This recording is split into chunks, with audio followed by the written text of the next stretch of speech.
This is the nature of a spirit and its instruments. But to understand its operations and to get at a knowledge which will give to us a power of leverage in uplifting them out of the established groove in which our life goes spinning, we have to perceive that the spirit has based all its workings upon two twin aspects of its being, soul and nature, Purusha and Prakriti. ఇక్కడ కూర్చోమా, వినిపిస్తుందా? దగ్గరికి వస్తే బాగా వినిపిస్తుంది. ఇక్కడ ఇక్కడ కూర్చో వచ్చా.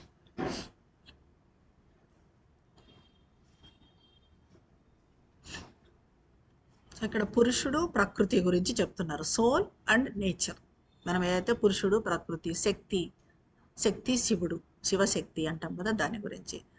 ఇది ఆత్మ స్వభావం, దాని సాధనాలు. ఇప్పుడు ఆత్మ సాధనాలు అంటే మనం ఏం చెప్పుకున్నాం? మనసు, ప్రాణము, శరీరము, ఇవి అని చెప్పుకున్నాం. వాటి స్వభావం, దీని వ్యవహారాలను అర్థం చేసుకోవటం, ఆ జ్ఞానాన్ని పొందటం అవసరం.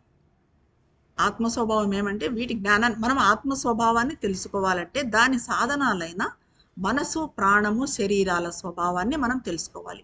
మనకి ఎందుకు ఈ అవగాహన అంతా అంటే దీనికోసం అనమాట, ఆత్మ స్వభావాన్ని తెలుసుకోవటానికి.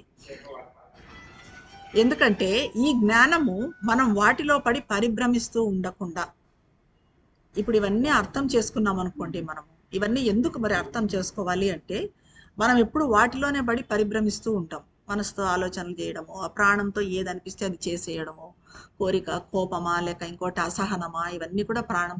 డిప్రెషను, నైరాశ్యము, ఇవన్నీ కూడా బాధ, దుఃఖము, ఇవన్నీ సంతోషము, ఒక్కసారిగా విపరీతంగా సంతోషపడిపోవడము, వాటిల్లోనే పడి పరిభ్రమిస్తూ ఉంటాం. మనసు అంటే ఆలోచనలు, రకరకాల ఆలోచనలు, ఇప్పుడు ఒకదాన్ని పెట్టుకొని ఎక్కడికి వెళ్ళిపోతూ ఉంటాయి. సో అలాగా శరీరం అంటే శరీరంలో ఉండే జడత్వము, ఈ సోమరితనము, లేవాలనిపించకపోవటము, పని చేయాలనిపించకపోవటము, ఇవన్నీ కూడా శరీరానికి. సో ఈ అవగాహన మనకు లేకపోతే మనం వాటిలోనే కొట్టుకుంటూ ఉంటాం అన్నమాట. ఇలా వాటిలో పడి పరిభ్రమిస్తూ ఉండకుండా వీటన్నింటిలో ఆత్మ ఉంది, పదార్థంలో ఆత్మ ఉంది, మ్యాటర్ రివీల్స్ స్పిరిట్ అని తెలుసుకుంటాం అనమాట. ఇదంతా కూడా ఎలా అంటే ఇవన్నీ ఉద్ధారితం కావటానికి, వీటన్నింటినీ పైకి తీసుకొని రావటానికి ఈ జ్ఞానం అన్నది ఒక లెవరేజ్ లాగా ఉపయోగపడుతుంది మనకు. ఇది హెల్ప్ చేస్తుంది అనమాట. ఈ జ్ఞానం మనకు వాటిలో పడి పరిభ్రమిస్తూ వాటికే పరిమితం అయిపోయి ఉండకుండా దాని నుంచి పైకి ఎదగడానికి, ఆత్మవైపు అన్వేషించడానికి, ఆత్మవైపు మళ్ళటానికి ఇది ఉపయోగపడుతుంది అనమాట. ఆత్మ తన అస్తిత్వంలోని రెండు దృక్పథాల మీద, రెండిటి మీద ఆధారపడి పనిచేస్తుంది. ఈ రెండు ఏమంటే మనకు తెలిసిందే, ప్రకృతి, పురుషుడు, సోల్, నేచర్. సోల్ అంటే పురుషుడు, నేచర్ అంటే ప్రకృతి, అదే అంతరాత్మ అంటున్నాము. సోల్నే పురుషుడు అంటాము, అంతరాత్మ అంటాము.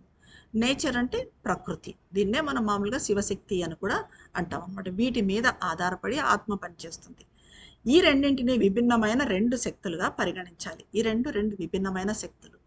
ఇప్పుడు సోలు, పురుషుడు అంటే మన అంతరాత్మ అంటున్నాము. మరి ప్రకృతి అంటే ఏంటి?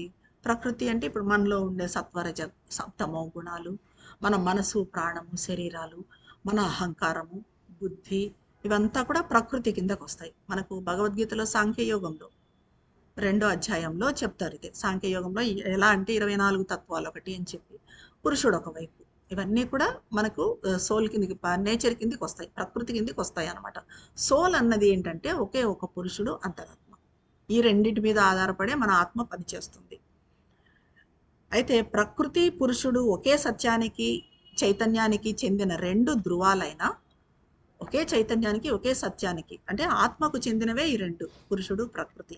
కానీ ఆ రెండిటి మధ్య భేదం ఉంది. ఆ భేదం మనం అర్థం చేసుకోవాలి. పురుషుడు లేకపోతే అంతరాత్మ తన స్వభావం చేసే పనులను తెలిసి ఉన్న ఆత్మ. పురుషుడు ఆత్మనే, ప్రకృతి ఆత్మనే, రెండు ఆత్మ నుంచి వచ్చినవి. కానీ పురుషుడు ఏంటి? తన స్వభావం ఏంటో తెలిసిన ఆత్మ అనమాట, తెలిసిందనమాట పురుషుడు.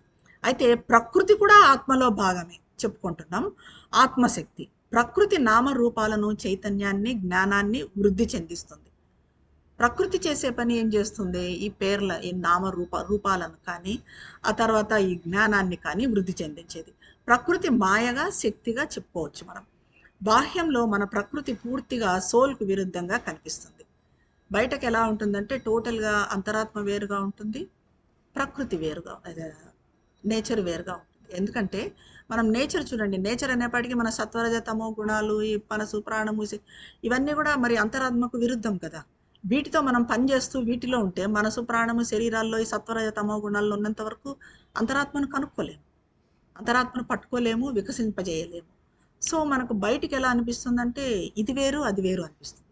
రెండు ఆత్మ నుంచి వచ్చినవే అయినా పురుషుడు వేరు ప్రకృతి వేరు అని అనుకుంటాం, అది బయటికి కనిపిస్తుంది. అలాగే జడంగా, యాంత్రికంగా, అచేతనంగా కనిపిస్తుంది ప్రకృతి. కేవలం పురుషుని కాంతిలో చైతన్యవంతమయ్యి అలా వైటల్కి, మెంటల్కి, సుప్రామెంటల్కి ఇలా వివిధ స్థాయిలకు పెరిగి వాటితో ఉద్ధరించబడుతున్నట్టుగా కనిపిస్తుంది. అంటే నెమ్మది నెమ్మదిగా పెరుగుతూ, ఇప్పుడు మనస్సు అంటే ప్రకృతి అని చెప్తున్నాము, అది ఎప్పుడు అంతరాత్మతో ఇది కలుస్తుందంటే నెమ్మది నెమ్మదిగా మనం ఇప్పుడు చెప్పుకున్న మెంటల్ లెవెల్స్ అన్నీ దాటుకుంటూ దాటుకుంటూ ఆ సుప్రా మెంటల్కి చేరుకున్నప్పుడు అని చెప్పుకుంటాం. అది మనకు పైకి కనిపిస్తుంది. కానీ అంతరంగా చూస్తే ప్రకృతి పురుషునితో ఏకం అవ్వటానికి దగ్గరకు జరుగుతున్నట్టుగా కనిపిస్తుంది. పురుషునితో ఏకం కావాలి అని ప్రకృతికి ఎప్పటికీ ఉంటుంది. మనకు చూస్తే ప్రకృతే పెత్తనం చేస్తున్నట్టుగా ఉంటుంది. దీనికి మనకు సావిత్రిలో సీక్రెట్ నాలెడ్జ్లో చాలా బాగా చెప్తారు ప్రకృతి పురుషుడు గురించి. సో ప్రకృతి పెత్తనం చేస్తున్నట్టుగా ప్రకృతి అంతా అన్నట్టుగా ఉంటుంది. కానీ మనం ఇంటర్నల్గా చూస్తే ప్రకృతికి కూడా అంతరాత్మ దగ్గర కావాలి. ఈ గుణాలన్నీ అంటున్నాం కదా, ఈ గుణాలన్నీ కూడా వాటికి ఇష్టం, మనం వాటిని అధిగమిస్తే వాటికి ఇష్టం అనమాట. ఇప్పుడు రజోగుణం కానీ, తమో గుణం కానీ, సత్వగుణం కానీ మనలో ఉన్నాయి. కానీ వాటిని మనం ఓవర్కమ్ చేయడమే వాడికి ఇష్టం. ఎందుకంటే ఓవర్కమ్ చేస్తున్న కొద్దీ మనలోని ప్రకృతి మన సోల్తో కలుస్తుంది. ఎప్పటికీ ప్రకృతికి సోల్తో కలవాలనే ఉంటుంది, అంతరాత్మతో కలవాలని ఉంటుంది, అంతరాత్మ పెత్తనంలో ఉండాలని ఉంటుంది. కానీ ఇక్కడ మనకు కనిపించేది ఏమంటే ఇక్కడ ప్రకృతి అంతా ఇచ్చేస్తున్నట్టుగా కనిపిస్తుంది పైకి. ఈ రెండు ఒకే దానికి చెందిన, ఆత్మకు చెందిన రెండు పార్శ్వాలు. వీటి శక్తి ఆత్మశక్తి.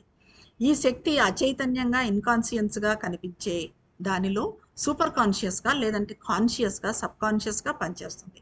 అచైతన్యంగా ఉన్న దాంట్లో కూడా ఈ శక్తి పనిచేస్తుంది. జ్ఞానశక్తిగా, ఇచ్ఛాశక్తి, క్రియాశక్తిగా పనిచేస్తుంది. ఈ శక్తితోనే ఆత్మ అన్నింటినీ సృష్టిస్తుంది. దీంతోనే ఈ చైతన్య శక్తి ఏదైతే ఉంది దాంతోనే ఆత్మ ఇప్పుడు ఈ రూపాలన్నీ సృష్టిస్తుంది, అన్నింటినీ దాచిపెడుతుంది. ఇందాక చెప్పుకున్నాం కదా, ఆత్మ అన్నింటినీ సృష్టిస్తుంది, అన్నింటినీ దాచిపెడుతుంది, మళ్ళీ అన్నింటినీ తనే కనుక్కుంటుంది. ఇదంతా కూడా ఆత్మ ఆడుతున్న ఒక ఆట అంటున్నారు. నెక్స్ట్ చెప్తున్నారు, Purusha is able by this power of its nature to take whatever poise it may will and to follow the law and form of being proper to any self-formulation.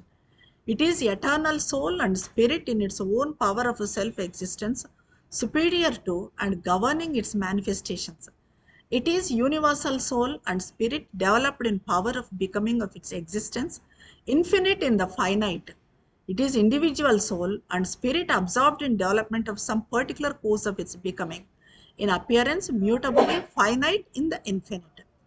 ఈ శక్తి వలన పురుషుడు, సోల్, అంతరాత్మ తన ఇష్ట ప్రకారము ఏ రూపంలో అయినా తయారవుతుంది. ఇప్పుడు ఆత్మ నుంచి వచ్చింది కాబట్టి అంతరాత్మ ఏ రూపంలో అయినా తయారవుతుంది. ఏ రూపం తీసుకున్నా దాని ధర్మాన్ని అనుసరిస్తుంది, ఏ రూపం తీసుకుంటే దాని ధర్మాన్ని అనుసరిస్తుంది. కానీ పురుషుడు, ఈ సోల్ అన్నది స్వతసిద్ధంగా శాశ్వత అంతరాత్మ, అది శాశ్వతమైన అంతరాత్మ. తన అభివ్యక్తులను నియంత్రించడంలో, ఆధిక్యతలో సుపీరియర్గా ఉండే ఆత్మ. తన అభివ్యక్తులను నియంత్రించడంలో, ఆధిక్యతలో సుపీరియర్గా ఉంటుంది. ఇది అమరమైనది, అమృతమైనది. మనకు సావిత్రిలో కూడా సావిత్రి మృత్యువుతో ఈ ఆర్గ్యుమెంట్ జరుపుతున్నప్పుడు సావిత్రి చెప్తుంది, నువ్వు మనిషి చాలా ఒక పశువు లాంటి వాడు మనిషి అని చెప్పి మృత్యువు అంటాడు. ఇవన్నీ కోరికలు, ఆశలు ఇవన్నీ కూడా ఉంటాయి మనిషికి. నువ్వు ఇంతవరకు వచ్చావు సరే నా దగ్గరికి, కానీ ఇంకా ముందు ఉండగలను అనుకుంటున్నావా అని మృత్యువు అన్నప్పుడు సావిత్రి అంటుంది, నేను అమరం, అమృతత్వం, నా ఆత్మ అమృతత్వము, నా అంతరాత్మ అమృతత్వం, ఆ అమృతత్వం అనే చైతన్యంతోనే నేను ముందుకు నడుస్తాను అని చెప్పి సావిత్రి అంటుంది. ఆ రకంగా ఇక్కడ ఆత్మ, అంతరాత్మ అనేది శాశ్వత అంతరాత్మ, దానికి అమృతత్వం అన్నది ఉంది. అలాగే ఇది పరిమితంలో అనంతం, ఫైనైట్లో కూడా ఇన్ఫినిట్ కాగలిగిన విశ్వాంతరాత్మ. అంటే మన శరీరంలో పరిమితంగా ఉన్నా కూడా, ఇప్పుడు అంతరాత్మ మన శరీరంలో పరిమితంగానే ఉంది, కానీ మన సాధనతో అనంతం, ఇన్ఫినిట్ కాగలదు. ఇది ఫైనైట్ కాదు, ఇన్ఫినిట్. కానీ ఇన్ఫినిట్ ఎప్పుడు అవుతుంది? ఇప్పుడు మనం చెప్పుకున్నట్టుగా ఎప్పుడైతే మనం ఆ వన్నెస్ను, అందరితో, అన్నింటితో, అన్ని జీవులతో ఎప్పుడైతే ఆ వన్నెస్ను సాధిస్తామో అప్పుడు మన అంతరాత్మ మనలో ఇప్పుడు ఫైనైట్గా పరిమితంగా ఉండే అంతరాత్మ ఇన్ఫినిట్ అనంతం కాగలుగుతుంది.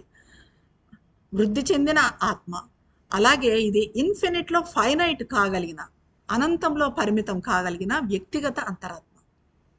అంతే కదా, ఇప్పుడు మనలోకి వచ్చి ఫైనైట్ అయింది, పరిమితం అయింది అంతరాత్మ. మనం సాధన చేస్తే అది మళ్ళీ ఇన్ఫినిట్ అవుతుంది అనమాట. సో అట్లా పరిమితము అవుతుంది, అపరిమితము అనంతము అవుతుంది అనమాట, రెండూ కాగలదు. ఒక పర్టికులర్ కోర్సు కోసం తన వ్యక్తిత్వాన్ని తగ్గించుకున్న ఆత్మ, ప్రత్యేకంగా ఈ ఆత్మ దిగి వచ్చి వచ్చి వచ్చి వచ్చి మన వ్యక్తిగత అంతరాత్మ జీవాత్మ అయిందనమాట. ఆత్మ ఒక్కసారిగా అన్నీ కాగలుగుతుంది. శాశ్వత ఆత్మ అయినప్పటికీ విశ్వంలో విశ్వగతంగా, తన అస్తిత్వాలలో వ్యక్తిగతంగా మారుతుంది. ఇది శాశ్వత అంతరాత్మ అయినా కూడా విశ్వంలో విశ్వగతంగా ఉంటుంది. మన లోపలికి వచ్చినప్పుడు ప్రత్యేకంగా వ్యక్తిగతంగా వ్యక్తిగత అంతరాత్మగా ఉంటుంది. ఈ ఆత్మ అన్నది అన్ని చోట్ల ఉంటుంది. అలాగే ఏ ఒక్కదానిలోని ప్రకృతి చర్యనైనా నిరాకరించడము, పాలించడము, స్పందించడము చేసే చైతన్యం కూడా ఇది. ఆత్మ ఎలా ఉన్నట్టు కనిపిస్తుందో అది మాత్రమే అది కాదు. మనం ఆత్మ అని అనుకుంటున్నది మనకు చాలా తక్కువ మనకు తెలిసింది, అది మాత్రమే అది కాదు, ఇంకా ఎంతో ఎక్కువగా గొప్పగా ఉండేది. సమస్తము అదే, అంతా ఆత్మనే. రహస్యంగా తనంతా దాచిపెట్టుకొని ఉంటుంది. ఫలానా కాలంలో ఫలానా రూపానికి పరిమితం అవ్వటం అంటూ ఉండదు. ఆ రూపాన్ని బ్రేక్ చేస్తుంది, డెవలప్ చేస్తుంది, సెలెక్ట్ చేసుకుంటుంది, మళ్ళీ రిజెక్ట్ చేస్తుంది, మళ్ళీ కొత్తగా క్రియేట్ చేస్తుంది. ఇలా చేయడం ద్వారా తనను తాను గొప్పగా ప్రకటించుకుంటుంది. తాను ఏది నమ్ముతుందో అది కాగలదు. యో యశ్రద్ధ సయేవ సహా అంటారు. అలా అవుతుందనే ఏదనుకుంటుందో అలా అనమాట, అలా కాగలదు. ఎలా కావాలనుకుంటే అలా కాగలదు. అలా అవుతుందనే సంపూర్ణ విశ్వాసం కూడా ఈ ఆత్మకు ఉంది. అయితే ఇదంతా మరి ఆత్మ ఎందుకు చేస్తుంది అన్నదానికి కూడా లైఫ్ డివైన్లో డిలైట్ ఆఫ్ ఎగ్జిస్టెన్స్లో చెప్తారు. Only for one reason. ఆత్మ ఎందుకు ఇన్ని రకాలుగా దాచిపెట్టుకుంటుంది, మళ్ళీ తనంతానే వెతుక్కుంటుంది, తనంతానే కనుక్కుంటుంది, మళ్ళీ రకరకాల రూపాలుగా వస్తుంది అంటే ఇదంతా కేవలం ఓన్లీ ఫర్ డిలైట్, తన ఆనందం కోసం చేస్తుంది. అదే ప్రకృతిలో కూడా పరివర్తన చెందుతుంది, పరిణమిస్తుంది, ఆవిష్కృతం అవుతుంది. అలాగే ప్రకృతిలోకి వెళ్తుంది, అక్కడ పరివర్తన చెందుతుంది, మళ్ళీ అక్కడ ఎవాల్వ్ అవుతుంది, వికసించుకుంటుంది, అక్కడ మళ్ళీ ప్రకటితం అవుతుంది ప్రకృతిలో కూడా. ఇది ఆత్మ చేస్తున్న పని. ఎందుకు ఆత్మ ఇదంతా చేస్తుంది అంటే ఫర్ ఇట్స్ డిలైట్ అనమాట. నెక్స్ట్ అంటున్నారు, ఇదంతా మరి మనం ఎందుకు తెలుసుకోవాలి, ఈ జ్ఞానం అంతా మరి మనకి ఎందుకు, ఈ అవగాహన అంతా మనకి ఎందుకు రావాలి అంటే this power of the soul over its nature is of the utmost importance in the yoga of self perfection. Soul over its nature అనేది that is utmost importance in yoga of self perfection.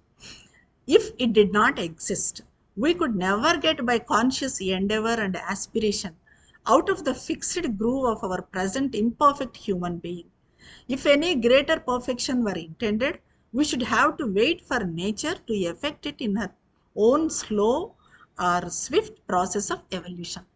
మనము కావాలనుకుంటున్న సెల్ఫ్ పర్ఫెక్షన్లో ఏదైతే మనం ఆత్మ సంసిద్ధి, ఆత్మ పరిపూర్ణత అంటున్నామో దాంట్లో మనలోని ప్రకృతి పైన, అంటే మనం ఏం చెప్పుకున్నాం ఇప్పుడు సత్వరజ తమో గుణాలు, అహంకారము, బుద్ధి, మనసు, ప్రాణము, శరీరము, ఇవన్నీ చెప్తున్నాం. వీటిపైన పనిచేసే పురుషుని శక్తి, సోల్ పవర్, వీటన్నింటిపైన పనిచేసే సోల్ పవర్ ఇది తెలుసుకోవడం చాలా ముఖ్యం. అంతరాత్మ శక్తి ప్రకృతి పైన ఎలా పనిచేస్తుంది అన్నది తెలుసుకోవడం మనకు యోగంలో చాలా ముఖ్యం. ఈ పురుషుడే లేకపోతే, అంటే ఈ అంతరాత్మ, ఈ సోల్ లేకపోతే మనము ప్రస్తుతమున్న ఈ అపరిపూర్ణ మానవీయత నుంచి, మనం ఇంపర్ఫెక్ట్ ఉన్నామని చెప్పుకుంటున్నాం, ఇంపర్ఫెక్ట్ హ్యూమన్ బీయింగ్గా ఉన్నామని, దీని నుంచి ఎదిగే ప్రయత్నం అనేది చేయలేము. ఇది లేకపోతే, ఈ అవగాహన లేకపోతే, కనీసము ఆకాంక్షించను కూడా లేవు.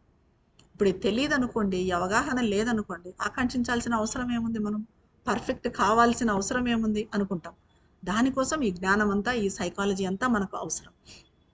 అందులోనే ఉండిపోతాం. ఇంకా గ్రేటర్ పర్ఫెక్షన్ మన ఇంటెన్షన్ అయితే, మన ఇంటెన్షన్ ఏంటి, ఇంకా గ్రేటర్ పర్ఫెక్షన్. ఇప్పుడు మనం పర్ఫెక్ట్ కాదు, పరిపూర్ణం కాదు, ఇంకా పరిపూర్ణం కావాలి, ఇంకా ఇంకా మనం అంతరాత్మను తెలుసుకోవాలి, వికసింప చేసుకోవాలి అని, అలాంటిదే మన ఇంటెన్షన్ అయితే అదే ప్రకృతి ద్వారా పోదాము, పోని ఈ సాధనలు ఏమీ లేకుండా ప్రకృతి ద్వారా జరుగుతుందా అంటే జరగచ్చు, ప్రకృతి ద్వారా అది కూడా జరుగుతుంది. కానీ ఎప్పుడు జరుగుతుంది? చాలా స్లోగా జరుగుతుంది. ఎవల్యూషన్ ప్రాసెస్‌లో అది ఎన్నో కొన్ని కోట్ల సంవత్సరాలకు జరుగుతుంది. ఎలా అంటే ఇప్పుడు కోతి నుంచి మనిషి రావడానికి కొన్ని కోట్ల సంవత్సరాలు పట్టింది అంటారు. ఆ రకంగా మంది కూడా మనం ఏ సాధన చేయకుండా, ఏమీ ఆకాంక్ష లేకుండా, ఈ జ్ఞానం అంతా ఏది లేకుండా మనము ఎవాల్వ్ కావాలి అంటే అది చాలా కాలం తీసుకుంటుంది.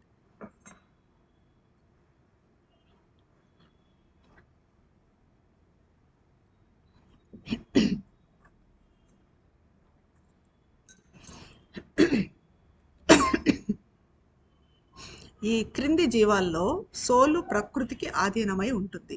ఇది చూడండి ఎంత అద్భుతంగా ఉంటుంది. ఈ క్రింది జీవాల్లో అంటే ఇప్పుడు మనము క్రిమి కీటకాలు, జంతువులు ఇవన్నీ ఉన్నాయి కదా, ఇవంతా కూడా వాటికి సోల్ ఎట్లా ఉంటుందంటే ప్రకృతి ఆధీనంలో ఉంటుంది, నేచర్ ఆధీనంలో ఉంటుంది. కాబట్టి అవి ప్రకృతి ఎట్లా తీసుకెళ్తే అట్లా వెళ్తాయి అన్నమాట. ఇప్పుడు మీరు అన్నారు మొన్న కోతి నుంచి మనిషి ఎప్పుడు వస్తాడు, ఎలా వస్తాడు, ప్రతి కోతి మనిషి అవుతుందా? అది ఎప్పుడు జరుగుతుంది? ఎవల్యూషన్ ప్రాసెస్లో ఎన్నో కోట్ల సంవత్సరాలకి జరుగుతుంది అన్నమాట. ఎందుకంటే అది ప్రకృతి పరంగా పోతుంది కాబట్టి, ప్రకృతి పరంగానే వాటిలో ఎవల్యూషన్ ఉంటుంది. అది అలా స్థాయి పెరిగే కొద్దీ ప్రకృతిని కమాండ్ చేసే జ్ఞానం వాటిలో మేల్కొంటుంది. అయితే ఇప్పుడు క్రిమి కీటకాల కన్నా కూడా మనం చూస్తే పక్షులు, జంతువులు మనుషులకు కొంచెం దగ్గరగా ఉంటాయి. ఇప్పుడు కోతులు కానివ్వండి, కుక్కలు ఇవన్నీ దగ్గరగా ఉంటాయి. సో వాటిలో ఎలా అంటే కొంచెం ఎవల్యూషన్ తొందరగా అవుతుంది. అదే ఈ క్రిమి కీటకాలు ఉంటాయి కదా, వాటిలో ఇంకా చాలా స్లోగా, కొన్ని కోట్ల సంవత్సరాలు పడుతుంది. అట్లా వాటి స్థాయి పెరిగే కొద్దీ ప్రకృతిని కమాండ్ చేసే జ్ఞానం వాటిలో మేల్కొంది. మనది ఇంకా ఎక్కువ, మన స్థాయి ఒక కోతి కన్నా కుక్క కన్నా ఇంకా ఎక్కువ. కాబట్టి మనలో ప్రకృతిని కమాండ్ చేసే జ్ఞానం మనలో ఎక్కువగా ఉంటుంది వాటికన్నా, వాటితో కంపేర్ చేసుకుంటే. కానీ ఇది కూడా ఆత్మజ్ఞానానికి చేరుకున్న తర్వాతే ఈ రకమైన ఫ్రీ విల్, సంకల్ప స్వేచ్ఛ, కంట్రోలు వాస్తవం అవుతాయి. ఇప్పుడు ఇది కూడా మనం అంటున్నాము, మనం ప్రకృతిని కమాండ్ చేసేది మనకు ఉంది అని, సోల్ ఉంది కాబట్టి. మరి అందరికీ ఇది సాధ్యమవుతుందా? మామూలు మనుషులకు ఏమీ చేయకుండా ఉండాలకు సాధ్యమవుతుందా? కాదు. ఎప్పుడు ఇది సాధ్యమవుతుందంటే దాంట్లో కూడా మనకి ఆత్మజ్ఞానం అనేది రావాలి, సంకల్పం, ఫ్రీ విల్, సంకల్ప స్వేచ్ఛ అనేది ఉంది. అప్పుడు మాత్రమే మనం ప్రకృతిని కంట్రోల్ చేయగలుగుతాం. ఇది ఏదో సడన్గా ఒక మ్యాజిక్తో జరగదు. ఇదంతా ఒక మ్యాజిక్తో జరిగేది కాదు. ఇదంతా కూడా ఒక క్రమంలో జరుగుతుంది. సడన్గా ఒక మిరకిల్ లాగా ఈరోజు మనము సూప్రామెంటల్ బీయింగ్ కావాలి అంటే అది జరిగేది కాదు. ఇది ఎలా అంటే ఒక పద్ధతి ప్రకారం జరుగుతుంది, ఇంటెలిజిబుల్ ప్రాసెస్. ఒక్కసారి పూర్తి మాస్టరీ కనుక వస్తే ఈ ప్రాసెస్ అంతా చాలా ర్యాపిడ్గా ముందుకు పోతుంది. ఇదంతా మనకు అవగాహనలోకి వచ్చి ఒక్కసారిగా మనము ఈ ప్రోగ్రెస్కు వైపుగా ఎట్లయితే మనం సాధన చేయడం మొదలు పెడతామో అప్పుడు చాలా ఫాస్ట్గా ముందుకు పోతుంది. ఇలా వేగంగా జరగడము ఒక మిరకిల్ లాగా అప్పుడు కనిపిస్తుంది. అప్పుడు ఒక్కసారిగా కొంతమందిలో చూస్తుంటాం సడన్గా పరివర్తన వచ్చింటుంది. అది బయటికి మనకు కనిపించకపోవచ్చు కానీ లోపల జరుగుతుంది. సో అదంతా ఇట్స్ నాట్ మిరకిల్, మిరకిల్ కాదు అది. ఎలా అంటే వాళ్ళు చేసే ఆ సాధనతో వాళ్ళ స్టేజ్కి రావటం జరుగుతుంది. కానీ దీని వెనుక ఆత్మధర్మం ఉంది. ఆత్మధర్మం అనేది ఉంది. మన సంకల్పంలో, మన అస్తిత్వంలో భగవంతునితో సంయోగం చెందినప్పుడు ఆయన మనం చేసే యోగాన్ని తాను చేస్తూ ప్రకృతిని సర్వశక్తిమంతంగా మనం అధిగమించేట్టు చేస్తాడు. ఇది మనము మన సంకల్పంలో, మన అస్తిత్వంలో మదర్తో, భగవంతునితో సంయోగం చెందినప్పుడు మదరే మన యోగాన్ని చేస్తుంది. అంటే మనం చేయాల్సింది ఏమంటే మన సంకల్పంలో, మన సంకల్పాన్ని మదర్ సంకల్పంతో విలీనం చేయాలి. Let thy will be done. అమ్మ నీ సంకల్పమే జరగాలి, నా సంకల్పం అంటూ ఏమీ లేదు, నువ్వు ఏది జరిగితే అది జరగని అన్నట్టుగా అలా అమ్మ సంకల్పాన్ని, భగవంతుని సంకల్పాన్ని మన సంకల్పంగా చేసుకున్నప్పుడు అప్పుడు మదరే మన యోగం చేస్తుంది, భగవంతుడే మన యోగం చేస్తాడనమాట. ఆ రకంగా అప్పుడు ఏమవుతుందంటే ఆ ప్రకృతిని మనము అధిగమించడము, ఈ నేచర్ని అధిగమించడము, మన స్వభావాన్ని అధిగమించడం, ఈ సత్వరజ తమో గుణాలను కానీ మనసు ప్రాణము శరీరాలను కానీ అధిగమించడం అన్నది సులభమవుతుంది. అది మనమే అంటే మనకు సాధ్యం కాదు. ఎప్పుడైనా దివ్యశక్తి రావాలి, ఆ దివ్యశక్తి మనలోకి దిగి రావాలి, దానికోసం మనం ఆకాంక్షించాలి. ఆ దివ్యశక్తి ఆ పని చేసిందంటే మదర్ మనలోకి దిగి వచ్చి మదర్ చేసినట్టు మనకు సులభం అవుతుంది ఈ గుణాలన్నింటినీ అధిగమించడం. ఎందుకంటే మన అత్యున్నత ఆత్మ, సమస్త ప్రకృతిలోని ఆత్మ ఆయనే. మొత్తం ఆత్మ అంటున్నాము, ఒకే ఒక ఆత్మ. ఎవరు? పరమాత్మ, పరబ్రహ్మం, ఇదంతా ఆయనే. కాబట్టి he's the eternal and universal Purusha. పురుషుడు అంటే మనది వ్యక్తిగత అంతరాత్మ. ఎటర్నల్ పురుష ఎవరు? ఒకే ఒక పురుషుడు, ఒకే ఒక ఆత్మ, ఒకే ఒక స్పిరిట్, పరమాత్మ. ఆ పరమాత్మే. Next, purusha may establish himself in any plane of being. Take any principle of being as the immediate head of his power and live in the working of its proper mode of conscious action. The soul may dwell in principle of infinite unity of self-existence and be aware of all consciousness, energy, delight, knowledge, will, activity as conscious form of this essential truth. Sat or Satya. ఈ పురుషుడు soul, అంతరాత్మ అంటున్నాం. అస్తిత్వంలోని ఏ తలంలోనైనా స్థిరపడచ్చు. అంటే అస్తిత్వంలోని ఏ సిద్ధాంతాన్నైనా తన శక్తికి అధిపతిగా తీసుకొని దాని చర్యలో ప్రాపర్ మోడ్ ఆఫ్ కాన్షియస్ యాక్షన్లో ఈ పురుషుడు అంతరాత్మ కొనసాగుతుంది. ఆత్మకు చెందిన అనంత ఏకత అన్న సిద్ధాంతంలో నివసించవచ్చు. ఏ సిద్ధాంతంలో అయినా ఈ సోల్ నివసించవచ్చు. పురుషుడు ఆత్మకు సంబంధించి అంతా కూడా అనంత ఏకత, మొత్తం అంతా వన్నెస్ అన్న దాంట్లో స్థిరపడచ్చు. అలాగే మొత్తం చైతన్యం, శక్తి, ఆనందం, జ్ఞానం, సంకల్పం, చర్యలను, all consciousness, energy, delight, knowledge, will, activities ఇవన్నీ కూడా సారభూత సత్యచేతన రూపం సత్ లేదా సత్య అన్న ఎరుకతో ఈ అంతరాత్మ ఉంటుంది. ఇవన్నీ కూడా సత్, సత్యం, సచ్చిత్ ఆనందంలో మనం సత్ అంటున్నాం కదా, ఆ సత్ అన్న ఎరుకతో ఉండేది కూడా పురుషుడే. It may dwell in the principle of infinite conscious energy. తపస్ అంటే ఇది అనంత చైతన్య శక్తి, తపస్సు అన్న సిద్ధాంతంలో జీవిస్తుంది. ఏ సిద్ధాంతంలో అయినా ఈ అంతరాత్మ పురుషుడు జీవిస్తుంది. ఆ తపస్సు అన్న సిద్ధాంతంలో కూడా జీవిస్తుంది. అలాగే అది జీవుని అనంత ఆనందం కోసం జ్ఞాన కర్మలుగా, సంకల్పంగా, అంతరాత్మ చర్యగా ఎలా బయటికి వస్తుంది అన్న ఎరుకతో కూడా ఉంటుంది. అంటే ఏ రకంగా అది కర్మలుగా, సంకల్పంగా బయటికి వస్తుంది అన్న ఎరుకతో కూడా అంతరాత్మకు ఇన్ని లక్షణాలు ఉన్నాయన్నమాట. అంటే ఈ 3 స్థితులలో ఒకటి ఏంటంటే సత్ అన్న ఎరుకతో ఉంటుంది. తాను సత్, సత్యం, సచ్చిత్తానందంలోని సత్ అన్న ఎరుకతో ఉంటుంది. ఇంకా రెండవది జ్ఞానము, సంకల్పము, కర్మలను బయటకి పంపించడంలో అది ఎరుకతో ఉంటుంది. దివ్య ఆనందాన్ని సృష్టించడంలో కూడా అది చర్య తీసుకుంటుంది. ఇలా ఇవన్నిటితో ఏకతా చైతన్యంతోనే ఉంటుంది. అంటే ఇందులో వైవిధ్యము, డైవర్సిటీ ఉన్నా కూడా ఈ అంతరాత్మలో మళ్ళీ డైవర్సిటీ ఉంటుంది. ఇప్పుడు మనలో ఉన్నట్టుగా డైవర్సిటీ ఉంటుంది, కానీ అది సపరేట్నెస్ కాదు, వన్నెస్కు చెందిన మల్టిట్యూడ్నెస్. వన్నెస్లోనే ఉండే మల్టిట్యూడ్నెస్, బాహుళ్యత దృక్పథం. అతి మనస్సు సిద్ధాంతంలో కూడా నివసిస్తుంది ఈ సోల్, పురుషుడు, అంతరాత్మ. అంటే సూపర్ మైండ్లో కూడా నివసిస్తుంది. తనను తాను నిర్దేశించుకునే ఒక ప్రకాశమాన జ్ఞానంలో, సంకల్పంలో, చర్యలో ఉంటుంది. దీంతో అస్తిత్వంలో పర్ఫెక్ట్ డిలైట్, పరిపూర్ణ ఆనందం వృద్ధి చెందుతుంది. ఈ పురుషుడు ద్వారానే మన అస్తిత్వంలో పర్ఫెక్ట్ డిలైట్, పరిపూర్ణ ఆనందం అనేది వృద్ధి చెందుతుంది. ఉన్నత దివ్య జ్ఞానంలో ఏకతనే బేస్, మూలము, ఆధారం. మనము దివ్య జ్ఞానము, ఉన్నత జ్ఞానము అంటున్నాం. దీనికి మూలం ఏంటంటే ఒకటి మూలం, ఆధారం. అదేంటంటే ఏకత. 10 సార్లు మనం చెప్పుకోవాల్సిందంటే వన్నెస్, వన్నెస్, వన్నెస్, ఏకత. మనకి ఎంత మటుకు ఏకత వస్తుంది? నేను అనేది ఇట్లా లిమిట్ పెట్టేసుకొని మన దీంట్లోనే, మన ఆలోచనల్లోనే, మన లిమిటేషన్స్లోనే ఉంటున్నాము.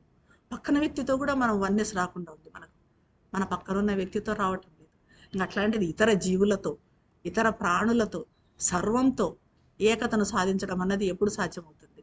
సో ఫస్ట్ వన్నెస్ అన్నది అంటే మనము పక్కన వ్యక్తులతో మరి ఎలా రావాలి వన్నెస్ అంటే అవతలి వాళ్ళ నుంచి ఆలోచించడం, అవతలి వాళ్ళ దృక్పథం నుంచి ఆలోచించడంతో మొదలు పెట్టాలి. ఆ వన్నెస్ అనేది ఎప్పుడు మన దృక్పథంలోంచి కాకుండా అవతల వాళ్ళ దృక్పథంలోంచి ఆలోచిద్దాం. మనం వాళ్ళ ఆలోచన, వాళ్ళు ఏదో అన్నారు, దాన్ని మనము తప్పుగా అభిప్రాయం పడే బదులు, తప్పుగా అర్థం చేసుకునే బదులు అసలు వాళ్ళ దృక్పథంలో, వాళ్ళ స్థానంలో మనం ఉంటే మనం అది ఎలా తీసుకుంటాము, ఈ రకంగా స్టార్ట్ కావాలి. ఒక కుక్క దగ్గర నుంచి అన్నిటితో ఏకత సాధించడం అన్నది మన మెయిన్, మన మూలము, బేస్ కూడా అదే అన్నమాట. This lower being begins where a wheel falls between soul and nature, between spirit in supermind and spirit in mind, life and body. Where this wheel has not fallen, these instrumental powers are not what they are in us. But an enlightened part of the unified action of super mind and spirit. అయితే మనలోని నిమ్నతత్వము ఎక్కడి నుంచి ప్రారంభమవుతుంది, ఎప్పుడు ప్రారంభమవుతుంది, చాలా important. మనలో ఉన్న లోయర్ నేచర్, ఈ లోయర్ నేచర్కి చెందినవే మన ప్రాబ్లమ్స్ అన్నీ కూడా. మనం కోరికలు కానీ, అసూయ, నైరాస్యం, ఇవన్నీ కూడా అత్యుత్సాహం, ఇవంతా కూడా మన లోయర్ నేచరే. సో ఇది అసలు ఎక్కడి నుంచి ప్రారంభమవుతుంది, ఎందుకు మనలో లోయర్ నేచర్ ఉంది అన్నది చెప్తారు. సోల్కి, నేచర్కి, మన అంతరాత్మకి, ప్రకృతికి మధ్యన తెర పడినప్పుడు, ఆ మధ్యన పెద్ద వీల్ ఉంది, అంటే విఈఐఎల్, తెర. ఆ రెండిటికి మధ్యన ఒక తెర ఉంది. ఆ తెర పడినప్పుడే మన లోయర్ నేచర్ అక్కడి నుంచి ప్రారంభమవుతుంది. అతి మనసులోని ఆత్మకు, మన మనసు, ప్రాణము, శరీరాల్లోని ఆత్మకు మధ్యన తెర పడిన చోట నుంచి, అంటే ఇప్పుడు సూపర్ మైండ్ అనేది అన్నిట్లో ఉందని చెప్తున్నాం. ఈ సూపర్ మైండ్లో ఉండే ఆత్మకు, మన మనసు, ప్రాణము, శరీరాల్లో ఉండే ఆత్మకు మధ్యన తెరబడింది. ఆ తెరబడిన చోటు నుంచి ఇప్పుడు మన లోయర్ నేచర్ అన్నది, మన ఈ లోయర్ క్వాలిటీస్, ఈ నెగిటివిటీస్ ఏమైతే చెప్తున్నాం, మన వీక్నెస్లు, ఇవన్నీ కూడా అక్కడి నుంచి స్టార్ట్ అవుతున్నాయి. ఈ తెర ఎప్పుడైతే తొలగిపోతుందో, సోల్కి, నేచర్కి మధ్యన ఉన్న తెర, సూపర్ మైండ్లో ఉన్న సోల్కి, ఆత్మకు, మన మనసు, ప్రాణము, శరీరాల్లో ఉండే అంతరాత్మకి, వీటికి మధ్యన ఉన్న తెర ఎప్పుడైతే తొలగిపోతుందో అప్పుడు మనలో లోయర్ నేచర్ అంటూ లేకుండా పోతుంది. అప్పుడు ఎలా ఉంటుందంటే, మన మనసు, ప్రాణము, శరీరాలు ఇప్పుడు మనలో ఉన్నట్టుగా ఉండవు, మనలో ఉన్నట్టుగా లిమిటెడ్గా ఉండవు. ఎలా ఉంటాయి అంటే, అతి మనసుకు, ఆత్మకు చెందిన జ్ఞానపూరిత భాగాలుగా ఇప్పుడు మనం ఏ ఏకత అయితే, వన్నెస్ అయితే చెప్పామో ఆ ఏకతతో ఉంటాయి అన్నమాట. ఇప్పుడు మనలో మనసు డివిజన్తో ఉంది. ఎలా ఉంది మనలో మనసు? నువ్వు వేరు, నేను వేరు, నీ ఆలోచన వేరు, నా ఆలోచన వేరు, నేను ఎప్పుడు నీ దృష్టిలో నేను ఆలోచించను. అలా కాకుండా ఏకతా భావనతో మనసు ఉంటుందన్నమాట. మనసు కాంతిని తీసుకోవడం మర్చిపోతే తాను సొంతం అనే భావనతో చర్య తీసుకుంటుంది, దాన్నే ఎంజాయ్ చేస్తుంది. ఎప్పుడైతే మనసు ఈ సూపర్ మైండ్ నుంచి వచ్చే కాంతిని తీసుకోవడం మానేస్తుందో అప్పుడు నేనే అంతా అనుకుంటుంది మనసు. నేను ఏది ఆలోచిస్తున్నానో అది కరెక్టు, నేను ఏది చేస్తున్నానో, ఆలోచనతో నేను ఏ చర్య చేస్తున్నానో అది కరెక్టు అని. అలా కాకుండా ఎప్పుడైతే మనం అంతరాత్మ కాంతిని కానీ, సూపర్ మైండ్ కాంతిని కానీ అందుకొని దాంతో మనసు చర్య తీసుకున్నది అనుకోండి, అప్పుడు ఆ మనసుకు వన్నెస్ అనేది వస్తుందన్నమాట. అప్పుడు తనను తాను సూక్ష్మ మానసిక పదార్థంలో సటిల్ మెంటల్ సబ్స్టెన్స్ పనిచేస్తున్న మానసిక అస్తిత్వంగా, మెంటల్ బీయింగ్గా, ఆ పురుషుడుగా, మనోమయ పురుషుడుగా అప్పుడు తెలుసుకుంటుంది. ఈ మనోమయ పురుషుడు అంటే ఈ సోల్ అన్నది ప్రతి మూడిట్లో ఉంటుందని చెప్పుకున్నాం. పదార్థంలో ఉంటుంది, బాడీలో ఉంటుంది, మన ప్రాణంలో ఉంటుంది, అండ్ మనసులో ఉంటుంది. దీన్నే మనము దీని ప్రకారం, సంప్రదాయం ప్రకారం అన్నమయ పురుషుడు అంటున్నాం. శరీరంలో ఉండే సోల్ని అన్నమయ పురుషుడు అంటున్నాం. అలాగే ప్రాణంలో ఉండే సోల్ని, వైటల్లో ఉండే సోల్ని ప్రాణమయ పురుషుడు అంటున్నాం. మనసులో ఉండే సోల్ని మనోమయ పురుషుడు అంటున్నాం. అది అప్పుడు ఆ ఏకత వచ్చినప్పుడు మనసు తెలుసుకుంటుంది, తను మెంటల్ బీయింగ్, మనోమయ పురుషుడు అని తెలుసుకుంటుంది. అయితే విశ్వమనసు ఉంది అని, విశ్వమనసుతో ఉన్న అదే రకమైన అస్తిత్వాలతో, శక్తులతో సంబంధంలో ఉంటుంది. విశ్వమనసు అనేది ఉంది. ఇప్పుడు మనకి ఎలాగైతే మైండ్ ఉందో అట్లాగే విశ్వమనసు, వ్యక్తిగత ఇండివిజువల్ మైండ్ ఉన్నట్టు విశ్వమనసు ఉంది. ఇండివిజువల్ ప్రాణము, వైటల్ ఉన్నట్టు విశ్వ ప్రాణం ఉంది. యూనివర్సల్ వైటల్, యూనివర్సల్ లైఫ్ ఉంది. అలాగే మనకి ఇండివిజువల్గా ఫిజికల్ ఉన్నట్టు యూనివర్సల్ ఫిజికల్ ఉంది. అవన్నీ కూడా మనమేమి, ఈ యూనివర్సల్ మైండ్ని ఎం అంటే క్యాపిటల్ లెటర్ పెడతారు, అలాగే యూనివర్సల్ లైఫ్ అంటే L capital letter, universal physical అంటే పి క్యాపిటల్ లెటర్ పెడతారు. సో ఇప్పుడు మనసు ఇప్పుడు ఏమైందంటే మనది పరిమితంగా ఉంది. ఒకసారి మనం ఇలా డెవలప్ చేసుకున్నప్పుడు, వృద్ధి చెందించినప్పుడు ఆ విశ్వ మనసుతో, యూనివర్సల్ మైండ్ అంటాం కదా, ఆ యూనివర్సల్ మైండ్తో సంబంధం ఏర్పరచుకుంటుంది. ఆ యూనివర్సల్ మైండ్తో సంబంధం ఏర్పరచుకున్నప్పుడు అక్కడి నుంచి వచ్చే శక్తులను మనము అందుకోగలుగుతాం అనమాట. ఇప్పుడు చాలామంది సాధనలు చేసి విశ్వశక్తులను అందుకుంటారు చూడండి.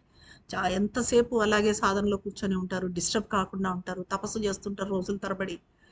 ఇది అంతా ఎలా అంటే విశ్వ మనసుతో కనెక్ట్ అయినప్పుడు, మనము విశ్వ మనసుతో, విశ్వ ప్రాణంతో, విశ్వ పదార్థంతో కనెక్ట్ అయినప్పుడు మనకు ఆ శక్తులు ఆటోమేటిక్గా వస్తాయి.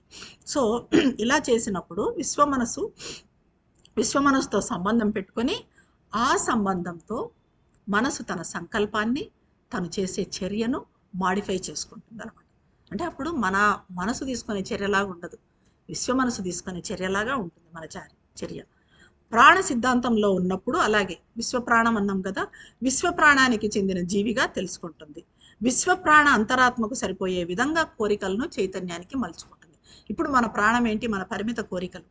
నాకు కారు కావాలి, ఇల్లు కావాలి, ఇంకోటి కావాలి, ఇంకోటి కావాలి, మన పిల్లలకు పెళ్ళిళ్ళు కావాలి, ఇలా ఉంటాయి.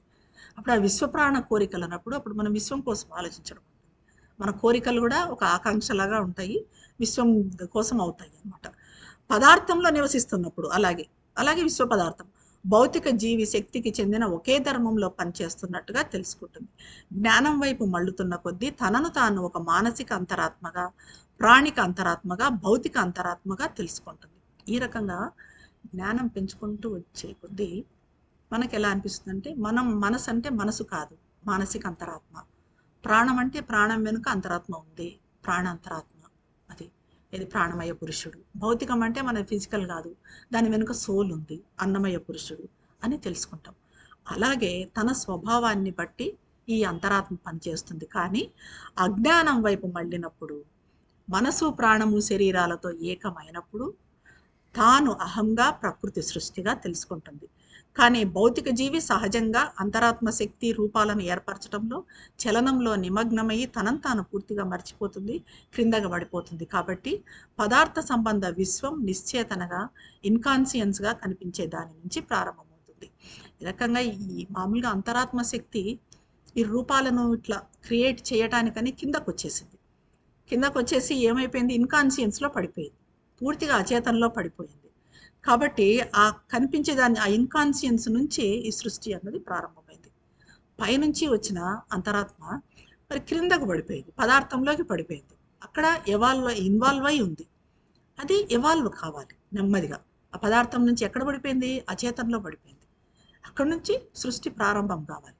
అక్కడ నుంచి పదార్థం నుంచి ప్రాణము, ప్రాణం నుంచి మనసు. అలాగే మనం ఏదైతే అమీబా అని చెప్తున్నామో, అమీబా, ఆ తర్వాత చెట్లు, ఆ తర్వాత జంతువులు, తర్వాత కోతి నుంచి వచ్చిన మనిషి, ఈ రకంగా సృష్టి అంతా వచ్చిందనమాట.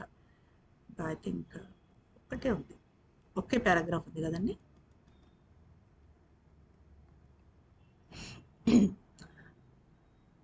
The universal Purusha dwells in all these planes in a certain simultaneity and builds upon each of these principles a world or series of worlds with its beings who live in the nature of that principle.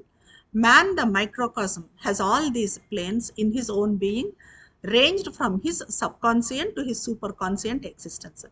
విశ్వ పురుషుడు, విశ్వాంతరాత్మ ఈ అన్ని తలాలలో ఉంటుంది. ఇప్పుడు ఎట్లాగైతే మనము universal mind, universal life అన్నాము, అలాగే యూనివర్సల్ సోల్, క్యాపిటల్ ఎస్, ఇది అన్ని తలాలలో ఉంటుంది. ఆయా ప్రపంచాలలో ఆయా సూత్రాలతో ఆ సూత్ర స్వభావాన్ని బట్టి ఒక ప్రపంచాన్ని లేదా ప్రపంచాల పరంపరను నిర్మిస్తుంది. ఇప్పుడు ఇవన్నీ మనం ప్రపంచాలు చెప్పుకున్నాం, హయ్యర్ మైండ్, ఇల్యు మైండ్, ఇంట్యూటివ్ మైండ్ అని. దీని అంతా కూడా అదే నిర్మిస్తుంది. సూక్ష్మ జగత్తు అయిన మనిషిలో ఈ అన్ని ప్రపంచాలు ఉన్నాయి. మనిషే ఒక ప్రపంచం, చిన్న ప్రపంచం మనిషిలో ఈ అన్ని ప్రపంచాలు ఏవైతే మనం ఈ తలాలను చెప్పుకుంటున్నామో ఆ ప్రపంచాలన్నీ కూడా మనిషిలో ఉన్నాయి, అధోచేతన నుంచి అతిచేతన వరకు. మరి ఈ ప్రపంచాలన్నీ మనకి ఇప్పుడు తెలియడం లేదు కదా అంటే, మనలో యోగ శక్తిని పెంచుకునే కొద్దీ మనకు వీటి గురించిన ఎరుక కూడా పెరుగుతుంది. But what ever his aim, however exalted his aspiration, he has to begin from the law of his present imperfection to take full account of it and see how it can be converted to the law of possible perfection. కానీ మనిషి లక్ష్యం ఏదైనా, అతని ఆకాంక్ష ఎంత గొప్పదైనా ప్రస్తుతం అతనున్న అపరిపూర్ణ ధర్మం నుంచే ప్రారంభించాలి. మన లక్ష్యం ఇది. ఇంకా ఏదైనా కానివ్వండి, ప్రస్తుతం మనం ఇంపర్ఫెక్ట్ అన్న దాని నుంచే మనము ప్రారంభించాలి. తన అపరిపూర్ణతను పూర్తిగా పరిగణనలోకి తీసుకొని అది పరిపూర్ణత ధర్మంలోకి ఎంతవరకు పరివర్తన చెందగలదు. అంటే మనం ఇప్పుడు ఇంపర్ఫెక్ట్గా ఉన్నాము, ఎంతవరకు పర్ఫెక్ట్గా చేంజ్ కాగలము, ట్రాన్స్ఫార్మ్ కాగలము అన్నది మనం చూసుకోవాలి. మనం ఎంత ఇంపర్ఫెక్ట్గా ఉన్నాము అన్నది తెలుసుకోవాలి, దానికి ఎరుక ఉండాలి. ఎంతవరకు పర్ఫెక్షన్కి చేరగలము. ఒక్కసారిగా మనం ఇక్కడ నుంచి సూపరామెంటల్కి ఎగరాలంటే ఎగరగలమా? అది కాదు. కాబట్టి ఎంత మటుకు మనం ఎక్కడున్నాము, ఎక్కడికి వెళ్ళగలము అనేది కూడా తెలుసుకోవాలి. మన ప్రస్తుత ధర్మం ఎక్కడి నుంచి ప్రారంభమవుతుంది? భౌతిక ప్రపంచ అచేతన ఇన్కాన్షియన్స్ నుంచి, ఈ ఇన్కాన్షియన్స్ నుంచి అంతరాత్మ రూపంలో ముకుళించుకొని పదార్థానికి ఆధీనమైనప్పటి నుంచి ఈ జీవితంలో మనసు ప్రాణము వృద్ధి చెందాయి, కానీ వాటి శక్తులు పరిమితంగా క్రింది తత్వ చర్యకు కట్టుబడి ఉన్నాయి. ఈ క్రింది తత్వానికి కట్టుబడి ఉన్నాయి మన మనసు కానీ మన ప్రాణం కానీ. ఇవన్నీ నిత్య జీవితంలో మనిషి అజ్ఞానంలో ఉండటానికి ఇదే మూల సూత్రం. ఎందుకంటే మనము అజ్ఞానంలో ఉండటానికి మూలం ఏమంటే క్రింది తత్వ చర్యకు మన మనసు ప్రాణము పదార్థము కట్టుబడి ఉన్నాయి. వాటిని దాని నుంచి ఆ క్రింది తత్వం నుంచి విడిపించాలి. ఇప్పుడు సావిత్రిలో మృత్యువు సావిత్రితో అంటాడు, మనిషి అజ్ఞానం అనే కంచెలో బాధ సంతోషం ఆశ కోరికలను మేస్తూ పశువులాగా ఉన్నాడు అని. అంటే అజ్ఞానం అనే కంచె ఎప్పుడు అజ్ఞానం అనే కంచెలో మనం ఉంటాము, మనలో ఎప్పుడైతే ఈ బాధ కోరికలు సంతోషము ఆశలు ఈ పరితాపాలు ఇవన్నీ ఎప్పుడైతే ఎక్కువ అవుతాయో అప్పుడు మనలో అజ్ఞానం అవుతుంది.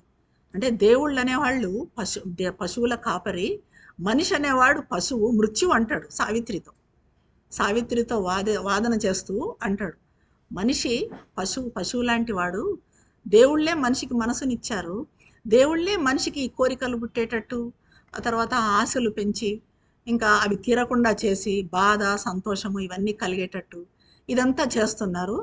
ఈ అజ్ఞానం అనే కంచెలో మనిషి వీటన్నింటినీ మేస్తూ ఉన్నాడు ఆహారంగా.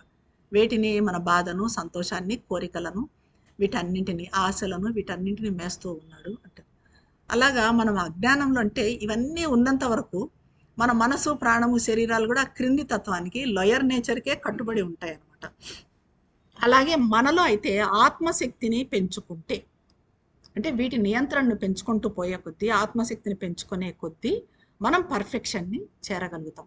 ఫైనల్గా మనలోని ప్రకృతి శక్తి అంతరాత్మ సచేతన చర్యగా ఫైనల్గా మనకేం కావాలి? మన ప్రకృతిని అంతరాత్మ ఆధీనంలోకి తీసుకుపోవాలి.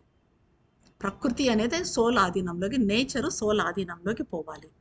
ఇంకా అంతకన్నా అధికంగా తయారు కావాలి అంటే మనలోని ప్రకృతి అంతరాత్మ ఆధీనంలో ఉంటూ చర్య తీసుకోవాలి. మన మనసు ప్రాణము శరీరము ఇవి అంతరాత్మ గుండా చర్య తీసుకోవాలన్నమాట. వాటిలోని అంతరాత్మ పనిచేయాలి. ప్రకృతి అంటే మనలో పనిచేసే ఈ గుణాలు బుద్ధి అహంకారం ప్రకృతి ఇవన్నీ కూడా తనను తాను పురుషుని శక్తిగా ప్రకటించుకోవాలి.